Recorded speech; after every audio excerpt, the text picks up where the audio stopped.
Pushpa 2 movie మరో నెల రోజుల్లో థియేటర్లోకి రాబోతోంది.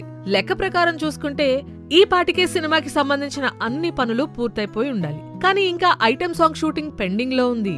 దీనికోసం ఫైనల్ గా శ్రీలీలాని ఎంపిక చేసినట్టు కూడా వార్తలు వినిపించాయి. ఇక 1-2 రోజుల్లో ఈ పాట చిత్రీకరణ కూడా ఉండబోతోందని కూడా విన్నాం.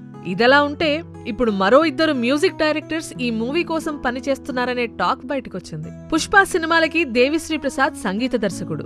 ఫస్ట్ పార్ట్ లోని పాటలు ఎంత హిట్ అయ్యాయో ప్రత్యేకంగా చెప్పాల్సిన పనిలేదు. కానీ బ్యాక్గ్రౌండ్ స్కోర్ విషయంలో మాత్రం అప్పట్లో కంప్లైంట్స్ వచ్చాయి.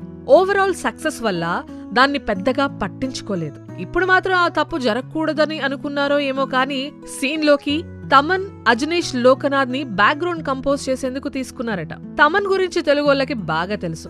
బ్యాక్గ్రౌండ్ మ్యూజిక్ అంటే రెచ్చిపోతాడు. ఇక అజనీష్ విషయానికొస్తే కాంతారా, మంగళవారం లాంటి సినిమాలతో మనోళ్ళకి బాగానే పరిచయం.